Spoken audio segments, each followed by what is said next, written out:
అందరికీ నమస్కారం. ఇటు శేఖర్ నా చిన్నటి మిత్రుడు, ఇప్పుడు బ్లడ్ బ్యాంక్లో సిఇఓగా ఉన్నాడు. అలాగే మరొక మిత్రుడు శ్రీజస్ నాయుడు, ఈయన సిఎఫ్ఓగా ఈ బ్లడ్ బ్యాంక్కి తన సేవలు అందిస్తున్నాడు. సార్ మీకు అందరికీ తెలుసు, స్వామి నాయుడు అలుపెరగని సైనికుడిలాగా మనల్ని తన జీవితాన్ని అంకితం చేసి ఇట్లా కొనసాగిస్తాడు. అది నాకు ఎనలేని స్ట్రెంగ్త్. వీళ్ళందరూ నాకు వెన్నుదన్నుగా ఉండి ఈ కార్యక్రమం, ఈ బ్లడ్ బ్యాంక్, ఇతర సేవా కార్యక్రమాలు ఏది తలపెట్టినా సరే సజావుగా ముందుకు సాగడానికి మీరందరూ కూడా నేను సైతం అన్నట్లుగా మీరందరూ ముందుకు రావటం. కాబట్టి ఇది ఈ రోజున ఒక నిరంతర జీవనదిలాగా ఈ సేవా కార్యక్రమం సాగిపోతూ ఉంది. రేపొద్దున మనం ఎక్కడున్నా, ఎలా ఉన్నా, ఏమైనా ఈ సేవా కార్యక్రమం మాత్రం ఆగదు. ఇది నిరంతరం ముందుకు సాగిపోతుంది. దాని ప్రకారం ప్రారంభమైంది. నా రక్తం పంచిన, రక్తం ఇచ్చిన నా తమ్ముళ్ళు, నా సోదరిమణులు, వీళ్ళందరి యొక్క సహకారంతో ఇది కొనసాగుతుంటుంది. ఇది జీవితంలో నాకు ఎనలేని సంతృప్తి. దానికి కానీ ప్రతి ఒక్కరికి నా హృదయపూర్వక ధన్యవాదాలు ఎప్పుడూ తెలియజేసుకుంటూనే ఉంటాను. ధన్యుడి. మనం ఏదైనా ఒక మంచి చేయాలి అని అనుకుంటే దాని ప్రతిఫలం ఆశించకూడదు. మన లక్ష్యం ఏమిటి, అది చేరుకోవడం కోసమే మన ప్రయత్నం ఉండాలి తప్ప దాని పర్యవసానం ఏమిటి, దాని ఎండ్ రిజల్ట్ ఏంటి, దాని ప్రతిఫలం ఏంటి అనేది మాత్రం ఆశించకూడదు. అలా ఆశించి నేను చేయలేదు. ఈ తలపెట్టినప్పుడు రక్తం అనేది ఇవ్వటం అనేది చాలా గగనం. ఎవరు ఇచ్చేవాళ్ళు కాదు, ఇవ్వడానికి మానసిక ధైర్యం కూడా లేదు ఎవరికి. ఇస్తే ఏమైపోతాం, బలహీనపడిపోతామేమో అన్నట్టు ఇవ్వలేని పరిస్థితులు. ఆ ఇచ్చేవాళ్ళు ఎవరైనా ఉంటే కనుక బ్లడ్ బ్యాంక్ వెళ్తే 4 డబ్బులు వస్తాయి అంటూ గట్టిగా పేదరికంలో ఉన్నవాళ్ళు, కూలీ నాలి చేసుకుంటున్న వాళ్ళు మాత్రమే ఆ బ్లడ్ బ్యాంక్, ఆయా బ్లడ్ బ్యాంక్స్ వాళ్ళు వాళ్ళకి తీసుకుని వచ్చి డబ్బులు ఆశ చూపించి ఆ బ్లడ్ని తీసుకునేవాడు. అంతే తప్ప నిజంగా ధారాళంగా ఈ రోజున మీరు అందరూ ఇస్తున్నట్లుగా అలా ఇచ్చే రోజులు కాదు. అలాంటి పరిస్థితుల్లో నేను ఎన్నోసార్లు చెప్పాను, కానీ మరొకసారి చెప్పుకోవాలనిపిస్తుంది. మనం రక్తం దొరకక, సమయానికి అందక ఎంతోమంది చనిపోతున్నారు. ఒక 2 బాటిల్స్ రక్తం దొరికితే కనుక ప్రాణాలు నిలబడేవి అని అన్ని పేపర్లో వచ్చినప్పుడు నాకు చాలా ఆశ్చర్యం వేసింది. అప్పుడు కూడా నాకు అవగాహన లేదు. నేను కూడా ఈ షూటింగ్ నిమిత్తం అలా ఉండి బిజీగా ఉండే ఆలోచనలో ఎప్పుడూ వాటి పక్క దృష్టి సారించలేదు. అది తెలుసుకున్న తర్వాత చాలా నిద్ర పట్టలేదు నాకు.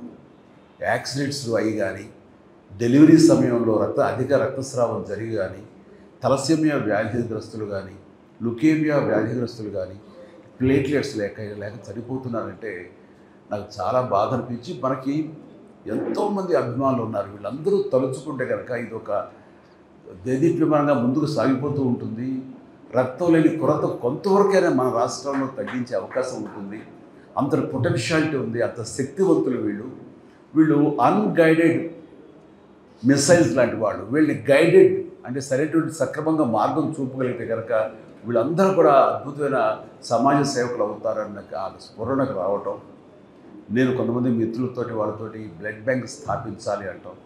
స్వామినాయుడు నువ్వు పూర్తిగా దీనికి అంకితమై ఉండాలి అంటే తనతో ఉన్నటువంటి మిగతా అభిమానులకు ఉన్నటువంటి సత్సంబంధాల దృష్ట్యా వాళ్ళంతా నేను అనుకున్నాను, ఎంత నేను మోటివేట్ చేసినా, ఎంత వీడియోల ద్వారా, షార్ట్ ఫిల్మ్స్ ద్వారా, నా క్యాసెట్స్ ద్వారా, ఆడియో మెసేజ్ల ద్వారా ఎంత ఇచ్చినా సరే వస్తారంటారా? ఎందుకంటే ఎవరి ప్రాణం వాళ్ళకి భయం. రక్తం ఇస్తే మనం బలహీనమైపోతామేమో, రక్తం ఇస్తే కనుక మనకి రక్తలేమి వ్యాధి వస్తుందేమో అంటూ అలాంటి అపోహలు ఉండే రోజుల్లో కొంతమంది అయితే కనుక మరీ రక్తం ఇస్తే కనుక అది వచ్చే జన్మలో మళ్ళీ మనకి ఏదో ఇంకోలా పుడతాం, ఏదో ఇలా చించి కావాలని చెప్పేవాడు. అండ్ ఆ సమయంలో వాళ్ళకి ఆశ చూపించాను. నన్ను కలవాలనుకున్న వాళ్ళు, నన్ను మీట్ అవ్వాలనుకున్న వాళ్ళు, నాతో ఫోటో దిగాలనుకునే వాళ్ళు ఎవరైనా ఉంటే ముందు రక్తం ఇచ్చారంటే అప్పుడు ఇస్తానని. దానికి కొంత ఉత్సాహమైన కుర్రవాడు ధైర్యం చేసి వచ్చారు. వచ్చిన తర్వాత వాళ్ళు ఇచ్చిన తర్వాత రక్తం అనేది అది పెద్ద ఇబ్బంది కాదని వాళ్ళకి అర్థమైంది. సో వాళ్ళు ఎంకరేజ్ చేయడం కోసం ఇచ్చారు.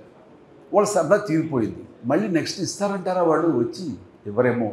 ఇట్లా ఎంతమంది 1 or 2 years తర్వాత నా ఫ్యాన్స్ అందరు తలా ఒకసారి బ్లడ్ ఇచ్చిన వాళ్ళు అవుతారు, ఒక ఫోటో దిగేసిన వాళ్ళు అవుతారు, వాళ్ళు సంతృప్తి చెందుతారు.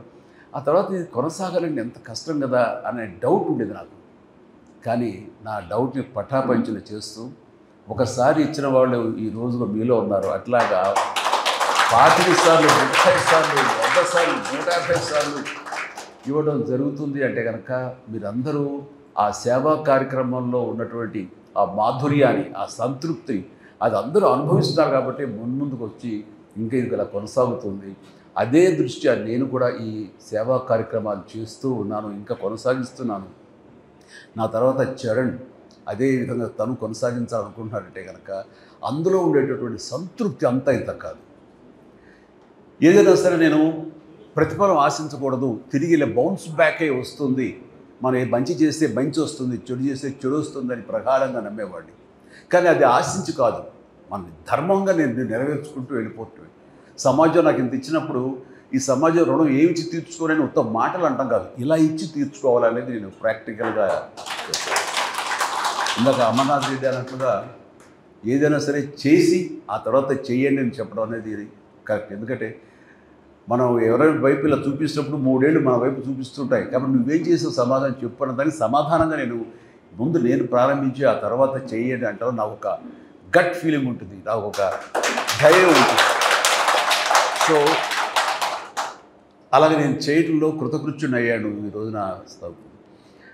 కానీ ఈ చేసే దాంట్లో మంచి తిరిగి ఎలాగ వస్తుంది, ఒక రక్షణ కవచంలాగా మనం ఎలా కాపాడుతుంది అనేది నేను చాలా ప్రాక్టికల్గా చదివి చూసాను. ఇలాంటి చాలామంది ఉంటారు. చాలామంది వాళ్ళ ప్రతిస్పందన నాకు దాకా చెప్పే అవకాశం ఉండకపోవచ్చు, నేను కూడా చేయలేకపోవచ్చు. కానీ ఈ మధ్య సంవత్సరాల్లోనే అది అందరికి తెలిసిన విషయం ఏంటో చాలామంది, నేను పిఎం గారి తోటి ఒక అల్లూరి సీతారామరాజు విగ్రహావిష్కరణ సభలో పాల్గొన్నప్పుడు అది చూసి ఒక వ్యక్తి, ఒక రాజకీయ నాయకుడు అండ్ కొన్ని అవాకులు చవాకులు పేలాడు నా మీద. అప్పుడే రాజకీయాల్లో లేను, రాజకీయాలు వద్దనుకు దూరంగా వచ్చేసిన వాడిని.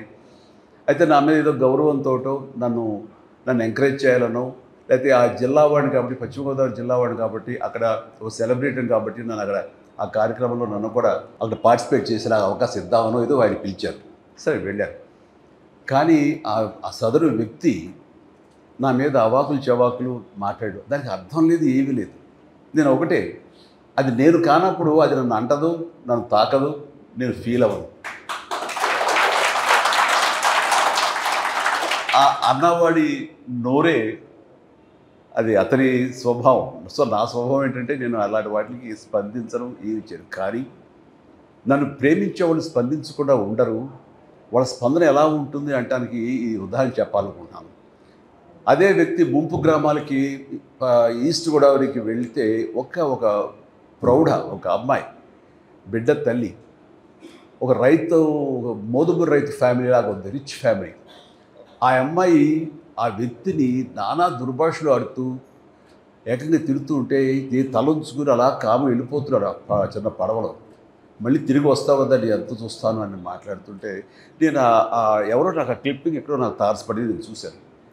మామూలుగా ఫ్యాన్స్ రెచ్చిపోవడం ఇలా ఉంటే కనుక అనవసరం చేస్తున్నారే, లేకపోతే బాగున్నాయి, ఎందుకు సర్లే వాళ్ళ ఆవేశం అలాంటిది అంటూ మళ్ళీ సర్దుకుంటాను. కానీ ఆ అమ్మాయిని చూస్తుంటే, ఆ గృహిణిని నాకు చాలా ఆశ్చర్యం అనిపించింది. చూస్తుంటే మనలాంటి మాస్ ఫాలో లేదు, చాలా క్లాస్ లేడీ. నాకు ముచ్చటకాలి, ఎవరు ఆవిడ, ఎందుకు ఒకసారి రమ్మనండి నేను అన్నాను. రావటం కుదరలేదు అనుకుంటా. సరే ఆవిడెవరో తెలుసుకుంటాండి అన్నాను. తెలుసుకుంటే వీడియో ఒకటి అమ్మాయిది ఇంటర్వ్యూలా చేస్తే అది నాకు పంపించారు. అది బయటకు కూడా సర్క్యులేట్ కాదు నా పర్సనల్గా. ఆవిడ అన్నమాట ఏంటంటే, ఆయన మాకు ఏదో పెద్ద మాటలు మాట్లాడింది అనుకోండి, ఏదో భాగవంతుడు దేవుడిని అవన్నీ చెప్పదలుచుకోలేదు. ఆయన మాకు చాలా ఆరాధ్యం అండి. అది ఏమో అంత ప్రేమిస్తావో, అంత ఇష్టపడతావా, ఆయన సినిమా అంత బాగా చూస్తావో, అంత అభిమానం అంటే నేను అభిమానం కానే కాదు. సినిమాలు అందరు సినిమాలు చూస్తాను, అలాగే ఆయనతో చూస్తాను తప్ప అభిమానిగా నేనేం ప్రేమించుకోను. మరి ఏంటమ్మా ఒక మాస్ అభిమానం కంటే అంతగా నువ్వు రెచ్చిపోయావు అక్కడ ఏంటంటే, ఆయన నా బిడ్డకు ప్రాణం పోసాడండి అని చెప్పేసి ఒక 8 సంవత్సరాల బాబుని రమ్మని పిలిచి ఆడు కూర్చోబెట్టి వీడియోనండి వీడికి డెంగ్యూ వచ్చి రక్తం దొరకక ప్లేట్లెట్స్ తనకి ఇవ్వాల్సిన సమయంలో ఇవ్వలేక తను ఇంకొక 48 అవర్స్ 2 రోజుల్లో కనుక ఇవ్వకపోతే చచ్చిపోతాడు, నీరసించిపోయి మంచానికి అతుక్కుపోయాడు. ఇది పరిస్థితి. అక్కడ రాజమండ్రి కానివ్వండి, కాకినాడ కానివ్వండి, ఏ ప్రాంతంలో ఏ ప్రభుత్వ ఆసుపత్రులు కూడా ఎక్కడ చూసారు బ్లడ్ దొరకని పరిస్థితి. చూస్తూ బిడ్డ చచ్చిపోతున్నాడు. అదే ప్లేట్లెట్స్ ఉంటే కనుక బతుకుతాడు. ఎలాగని మేము అందరూ ఆలోచిస్తుంటే ఎవరో సలహా ఇచ్చారు, బ్లడ్ బ్యాంక్ ఫోన్ చేయమ్మా హైదరాబాద్కి, వాళ్ళు ఏదో మార్గం చెప్తారు వ్యవస్థ. ఎక్కడ హైదరాబాద్ అయ్యా, ఎక్కడిదయ్యా, ఎవరిస్తారు, ఏంటి, ఎలా రెస్పాండ్ అవుతారు, మాకు అందుబాటులో ఉంటారంటే ప్రయత్నం చేయమ్మా అన్నారు. ఇక్కడ ఫోన్ కాల్ రాగానే మన అద్భుతమైన స్టాఫ్, బాధ్యత గల మన స్టాఫ్ వెంటనే ఫోన్ అందుకుని సో స్వామినాయుడికి తెలియజేస్తే స్వామినాయుడు వెంటనే అక్కడ ఉన్నటువంటి మరి కొంతమంది ఫ్యాన్స్, మన ఫ్యాన్స్ ఎక్కడున్నా సరే వాళ్ళందరూ బ్లడ్ ఇక్కడ దాకా వచ్చి ఒక అవసరం లేదు, వాళ్ళందరూ గ్రూపులుగా ఏర్పడతారు. ఎవరికి ఏ గ్రూప్ బ్లడ్ కావాల్సి వస్తే వాళ్ళందరూ ముందుకు వచ్చి వాళ్ళు లైవ్లో బ్లీడింగ్ ఇవ్వడం జరుగుతూ ఉంటుంది. అట్లాగా రేర్ బ్లడ్ అయినా సరే ఆ కుర్రవాడిది 5-6 మంది కుర్రవాడు ముందుకు వచ్చి ఆయా హాస్పిటల్కి వెళ్ళి వాళ్ళు ఇవ్వడం జరిగింది. జరిగిన తర్వాత ఆ బిడ్డ బతికాడు, ప్లేట్లెట్స్ ఎక్కించడం బాగుంది. చెప్పండి ఇప్పుడు నా బిడ్డ చేజేతో చూస్తుండగా చనిపోయి బిడ్డని మరి బతికి బట్టగట్టాడు, ఇదిగో ఇలా తిరుగుతాడంటే మరి ఆయన నాకు దేవుడుగా ఏమవుతాడు అన్నారు. ఆ మాట మరి ఎందుకు అంతే మరి ఏమిటి అలాంటి ఆయన అంటాడా మన మాటలు, వాడి బుద్ధి జ్ఞానం ఉందా అంటూ ఆవిడేమో తిట్టేసింది, అయిపోయింది. అంటే మనం చేసిన పుణ్యం ఎక్కడికి పోదు, తిరిగి అది మనకి వెనకాల మనకి వస్తుంది. అందుకనే మీ అందరికి కూడా ఇలాంటి మంచి కార్యక్రమాలు మీరు చేయటం మూలంగా అది మీకు ఆశీస్సులు అయ్యి మీ బిడ్డల్ని, మీ తల్లిదండ్రులు, మీ ఇంటిని మీకు ఒక రక్షణగా ఉంటుంది. అందుకని ధర్మో రక్షిత రక్షత అంటారు. అట్లాగా మీరు మంచి పనులు చేస్తే అదే మంచి బౌన్స్ బ్యాక్ అని ఇక్కడ శంకర్ మహంత్ గారు ఉన్నారు. మరి ఆయన సౌమ్యుడు, ఎంతో మంచి చేసి మంచి ఆలోచిస్తాడు, మంచిగా ఉండాలి, తన వంతుగా ఏదో సహాయ కార్యక్రమాలు చేస్తుండొచ్చు, ఆయన ఎన్నో పుణ్య కార్యక్రమాలు చేస్తుండొచ్చేమో. ఆయనకి సంబంధం లేకపోయినా సరే ఆ యొక్క ధర్మం అది ఆయన భార్యని కాపాడగా చేసింది తప్ప ఇందులో మా ఎవరి గొప్పతనం కాదు. అది ఆ విధి. ఈ ప్రకృతిని మీరు దేవుడు అంటారా, దేవత అంటారా, మరొకటి అంటారా తెలియదు. ఈ power of this magnetism, power of this energy ఎప్పుడు మంచి అయితే మంచిగానే, నెగిటివ్ అయితే నెగిటివ్గానే ఎప్పుడు బౌన్స్ బ్యాక్ అవుతుంది. కాబట్టి మంచిగా ఆలోచించండి, మంచి చేయండి, సేవా కార్యక్రమాలు చేయండి, 10 మంది ఆశీస్సులు తీసుకొని ఇలాగ మీరు మీ కార్యక్రమాలు కానీ మీ దినచర్య కానీ ఉంటే కనుక ఖచ్చితంగా మీకు ఎనలేని సంతృప్తి ఇస్తుంది. శాంతంగా ఉంటారు, మనస్ఫూర్తిగా హాయిగా నిద్రపోతారు. నేను చేసేది అదే. చాలామంది అంటారు ఏంటి ఇప్పుడు కూడాను ఇంత వయసులో కూడా ఏంటి మీరు అంత ఇదిగా ఉంటారు, అంత యంగ్ లుక్లో ఉంటారు. దీన్ని ప్రత్యేకించి ఎవరు చేసి కాదు, ఇది మనసు ప్రశాంతంగా పెట్టుకుంటాను. ఎవరు ఎన్ని రకాలుగా నన్ను ఆడిపోసుకున్నా, దుర్భాషలు ఆడినా, లేకపోతే అకారణంగా నన్ను ఏమైనా అన్నా సరే నేను పెద్ద రియాక్ట్ అవ్వను. అదే స్థితప్రజ్ఞ అంటే స్థితప్రజ్ఞ అనే పెద్ద మాట నేను వాడను, కానీ అది నాకు తగలవు. అది నేను కాదు కాబట్టి నేను దాన్ని ఓన్ చేసుకోకపోతే కనుక వాళ్ళ మాట నన్ను బాధించవు. అందుకని ఎప్పుడు మనసు ప్రశాంతంగా ఉంచుకుంటాను, హాయిగా నిద్రపోతాను. నాకు పని ఉంటే కష్టపడి పని చేస్తాను ఏ రోజుకి, అంతే తప్ప మరొకటి కాదు. అండ్ ఇంత ధైర్యంగా ఈ సేవా కార్యక్రమాలు కొనసాగుతూ ఉన్నానంటే అది మీరందరి సహాయ సహకారాలే. ఆ వ్యక్తి, ఆ గృహిణి ఆ మాట అన్న తర్వాత నేను కాదమ్మా, ఎవరైతే కనుక బ్లడ్ డొనేట్ చేస్తున్నారో వాళ్ళు ఆ రక్తదాతలు నిజమైన దేవుళ్ళు, వాళ్ళు ప్రాణప్రదాతలు అని చెప్పి అదంతా కలిపి మీకే ఇస్తున్నాను, అది మీ పుణ్యం, అది నేను సంధానకర్త, నేను ఒక వెపన్ అంతే, మధ్యలో ఒక ఆలంబన అంతే తప్ప దీని పూర్తి బాధ్యత, పూర్తి పుణ్యం, పూర్తి సంతృప్తి అంతా మీది. ఓకే, ఒక మంచి కార్యక్రమం మీతో చేయించగలుగుతున్నాను అన్న సంతృప్తి నేను ప్రతి దినం నేను ఫీల్ అవుతుంటాను.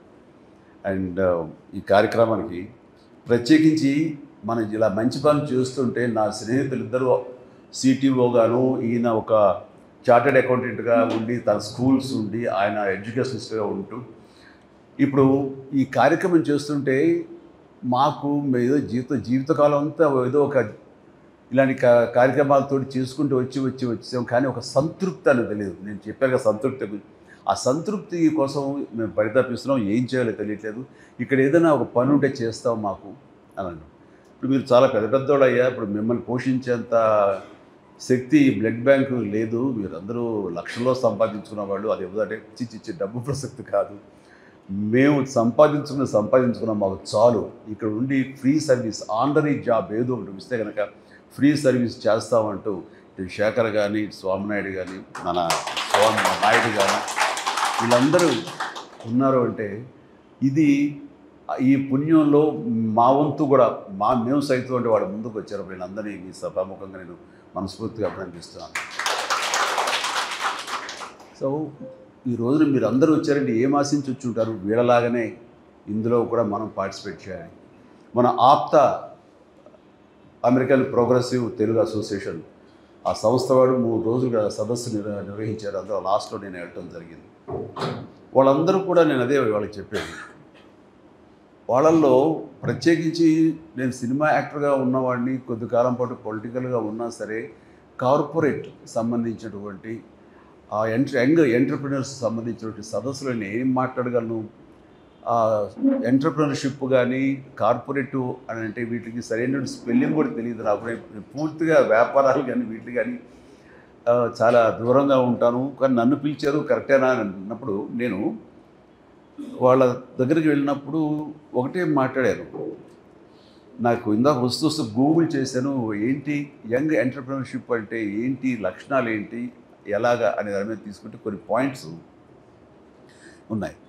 అండ్ ఒక లక్ష్యం ఉండాలి మనకి, దాన్ని సాధించడానికి పర్సివరెన్స్ ఉండాలి, నిరంతర కృషి ఉండాలి, అండ్ డిటర్మినేషన్ ఉండాలి, పట్టుదల ఉండాలి. మనం ఒక్కోసారి ఓటమి పొందినా సరే అది ఏమాత్రం వెనకంజ వేయకూడదు. అండ్ మీరు తయారు చేసే కమ్యూనిటీ ఆల్రెడీ మార్కెట్లో ఉంది కదా, మనం ఏంటి కొత్తగా ఇవ్వగలం, ఏంటి కొత్తగా చేయగలం, ఏ డిసప్పాయింట్మెంట్ ఉండకూడదు, నీ ప్రోడక్ట్ మీద నీకు నమ్మకం ఉండాలి, బలమైన నమ్మకం ఉండాలి అంటూ ఇలా కొన్ని పాయింట్లు అనుకుంటే వాటి మీద ఏది మాట్లాడదాం అనుకుంటుండగా నాకు అనిపించింది ఇవన్నీ నేను ఆచరించినవే కదా. ఈ రోజున ఎంటర్ప్రినర్లో ఈ లక్షణాలు ఉండాలి అంటే నేను కార్పొరేట్ కాదు, నేను ఏదైనా ఒక బిజినెస్ మ్యాన్ కాను, కానీ సినిమా యాక్టర్గా వెళ్ళాలి అని నేను నిర్ణయం తీసుకున్న తర్వాత, సినిమాలో ఉండాలని నిర్ణయం తీసుకున్న తర్వాత ఈ పాయింట్ అన్నీ కూడా నేను ఆచరించానే. వీళ్ళకి చెప్పేటప్పుడు నేను ఆవిష్కరించుకుంటే సరిపోతుంది కదా అనిపించింది నాకు. అలాగే ఆ రోజు చెప్పాను, ఎవరో తెలీదు, ఎక్కడో తెలీదు, నేను మారుమూల ఎక్కడో మొగల్తూరులో ఉన్నాను. అయితే నాన్నగారితో పాటు ఆయా ఒంగోలు, పొన్నూరు, బాపట్ల, చీరాల ఇలాంటి చోట్ల నేను నాన్నగారితో పాటు స్కూలింగ్ అంతా చేశాను. అండ్ బాగా ఇందాక అమర్నాథ్ రెడ్డి చెప్పినట్టుగా అంత కడు పేదరికం కాకపోయినా సరే వాళ్ళు అప్రిషియేట్, వాళ్ళకి పట్టుదల కృషి ఉండబట్టే ఈ రోజున అతను అంత చదువుకొని అంత సమర్థత తాను సంపాదించుకోవాలి. అలాంటి వాళ్ళు చూస్తుంటే ఎస్, మన మనస్ఫూర్తిగా మనం అభినందించాలి. అండ్ నాకు అనిపించింది నేను కూడా అలాగే మామూలు సాదాసీదా లో మిడిల్ క్లాస్ ఫ్యామిలీ నుంచి వచ్చిన వాళ్ళం. అండ్ అక్కడికి వెళ్ళి మనం సాధించగలమా అనే అంటంలో ఆ ఇంట్రెస్ట్ ఉంది, ఎలా సాధించగలం నమ్మకం, బలీయమైన నమ్మకం, డౌట్ లేదు. అలా డౌట్ పెట్టుకుంటే ఏది సాధించను, నేను చేయగలను, నా టాలెంట్ మీద నాకు నమ్మకం ఉంది. అప్పుడు గొప్పగా ఇప్పుడు చూస్తుంటే అప్పుడు చేస్తుంటే ఫిలిం యాక్ట్ అయినా చూస్తే కొంచెం నవ్వుస్తుంటారు, ఇంత అమెచ్యూరిస్గా చేశాను అని. కానీ అప్పట్లో అది చాలా గ్రేట్గా నేను డెలివరీ చేశాను ఫీలింగ్. అండ్ ఇందాక ఎంటర్ప్రినర్షిప్ గురించి చెప్తున్నప్పుడు బయట ఒక కమ్యూనిటీ ఆల్రెడీ ఉంది కదా, మన ఎవరు ఆదరిస్తారంటే ఈ ప్రత్యేకతను అందరూ పొందుపరిస్తే కనుక మన కన్జ్యూమర్స్ ఆటోమేటిక్గా దానికి అట్రాక్ట్ అవుతారు. అండ్ ఆల్రెడీ సినిమా ఇండస్ట్రీలో అద్భుతంగా డ్యాన్స్లు ఫైట్లు చేసే హీరోస్ ఉండగా నువ్వు వెళ్ళి మీకు కొత్తగా క్యాటర్ చేసేది ఏముంది, నువ్వు వెళ్ళి అక్కడ వాళ్ళని రాణించేలాగా అల్లించేలాగా చేసేది ఎలాగా అని డౌట్ లేదు నాకు. ఖచ్చితంగా పూర్వకాలంలో కొన్ని సినిమాల్లో సాంగ్స్ మినీ ఇంటర్వెల్స్ లాగా బయటికి వెళ్ళిపోయేవాడు దానికో. అండ్ అలాంటిది నేను వాళ్ళని వెళ్ళనివ్వకూడదు, అరెస్ట్ చేయాలి, వాళ్ళని నిలువరించాలి, కూర్చోబెట్టాలి, అది నా ప్రత్యేకత అనుకున్నాను. ఆ రకంగా నేను డ్యాన్స్లు ఫైట్లు ఎప్పట్లాగే గతంలాగే ఉన్నా సరే నా ప్రత్యేకత చూపించుకున్నాను. వాళ్ళు రిపీట్ అనేలా. ఇప్పుడు డిజిటల్గా ఇదైన తర్వాత ఇప్పుడు కుదరదు, కానీ ఇదివరకు రీల్స్ ఆఫ్ చేసి ప్రొజెక్ట్ దగ్గర మళ్ళీ రిమైండ్ చేసి మళ్ళీ ఎంచుకునేవాడు. ఆ రకంగా రిపీట్ చేయించుకోగలిగానంటే నా ప్రత్యేకత నేను చూపించగలిగాను. ఆ ప్రత్యేకత నాకు ఎంతటి పొజిషన్ తీసుకొచ్చిందంటే, ఎవరినో పెట్టి సినిమా చేద్దాం అనుకుంటే డిస్ట్రిబ్యూషన్ వాళ్ళు, ఆ డిస్ట్రిబ్యూటర్స్ వాళ్ళు ఇప్పుడు ఇప్పటిలాగా ఈ కొనుగోలు లేదు, బయర్స్ సిస్టమ్ లేదు, డిస్ట్రిబ్యూషన్. వాళ్ళు డబ్బులు ఇస్తేనే ప్రొడ్యూస్ సినిమాలు తీసేవాడు. అందుకని వాళ్ళ కనుసన్నల్లో ఉండాలి, వాళ్ళ దయాభిక్ష మీద ఉండాలి. అలాంటి పరిస్థితుల్లో వాళ్ళు వచ్చిన తర్వాత ఇతనితోడైతే కనుక మేము ఇంత డబ్బులు ఇస్తాము, మిగతా ఎవరితోడైతే మాత్రం అంత బడ్జెట్ ఇవ్వలేము అని వాళ్ళు చెప్పినప్పుడు ఏంటి ఇంత ప్రత్యేకత అంటే, ఆడియన్స్ని రిపీట్గా వచ్చేలా చేస్తున్నాడు. అయ్యా ఇతనైతేనే మా డబ్బులు గ్యారెంటీ, మినిమం గ్యారెంటీ ఉంటుంది, ఇతను పెట్టండి. సో ఈ సినీ పరిశ్రమ ముందుగా నన్ను ఆదరించింది కాదు, ప్రేక్షకులు ఆదరించారు, అభిమానులు నన్ను భుజాల మీద ఎత్తుకున్నారు. వాళ్ళు చేసింది చూసిన తర్వాత వీళ్ళ డిస్ట్రిబ్యూషన్ వాళ్ళు ఇక్కడ వాళ్ళ ఇన్ఫ్లుయెన్స్ తోటి ఇక్కడ నా స్థానం సుస్థిరమయ్యేలాగా ఉంది. ఆ తర్వాత ఈ కళాంతలి నా అప్పులు చేర్చుకుంది. కాబట్టి నేను ఎప్పుడు కూడాను మీ అభిమానులకి కృతజ్ఞునై ఉంటాను. ఆ కృతజ్ఞతా భావంతోనే ఉంటాను. అండ్ అంత నమ్మకం మీ మీద ఉంది కాబట్టే ఈరోజు కూడా ఇంత బ్లడ్ డొనేషన్ అనేది, రక్తదానం అనేది సజావుగా సాగిపోతుందంటే కనుక అదంతా మీ సంకల్ప బలం. అండ్ నాకు ఈరోజు చాలా సంతోషంగా ఉంది. ఇలాంటి ఫ్రీక్వెంట్గా మనం కలుసుకుంటున్నాం. ఇంకా ఎంతోమంది ఇచ్చిన వాళ్ళు ఉన్నారు, వాళ్ళందరినీ ఇక్కడ అకామిడేట్ చేయలేక ఇవాళ కుదరలేదు. కానీ వాళ్ళందరినీ అండ్ స్వామినాయుడు ఇలా ఫ్రీక్వెంట్గా అప్పుడప్పుడు చేస్తూనే ఉండు, నా అవైలబిలిటీని చూసుకుని. ఇంకొకసారి సమయాలు ఉంటే కనుక మన చరణ్ కూడా వస్తుంటాడు, చేస్తుంటాడు. So thank you.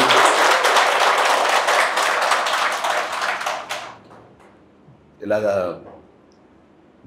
చాలా సంతోషం శంకర్ మహంతి గారు, మీ యొక్క ఎక్స్పీరియన్స్ మీరు చెప్పి చేశారు. ఆవిడ ఆరోగ్యం బాగుండాలి, మీరు అందరూ చాలా బాగుండాలని, మీరు ఇండస్ట్రీలో నిలదొక్కోవాలని ప్రయత్నం చేస్తున్నారు. ఖచ్చితంగా మీకు ఆ నమ్మకం పెట్టుకోండి, మీకు బాగుంటుంది. అండ్ ప్రతి వాళ్ళకి, మనిషికి ప్రతి ఒక్కరికి నా హృదయపూర్వక ధన్యవాదాలు. Thank you. So nice sir. ఇది మీ ఇల్లు లాంటిది, ఎనీ టైం రావచ్చు, వచ్చినప్పుడల్లా రక్తం లాగేసుకుంటారేమో భయపడక్కర్లేదు. మీకు అనుకున్నప్పుడు, మీకు అనిపించినప్పుడు, ఇస్తే బాగుంటుంది అనుకున్నప్పుడు డెఫినెట్గా ఇవ్వండి. ఆ ఎల్లేని సంతృప్తి ఇస్తుంది మీకు. Thank you so much. Love you all కార్యక్రమం.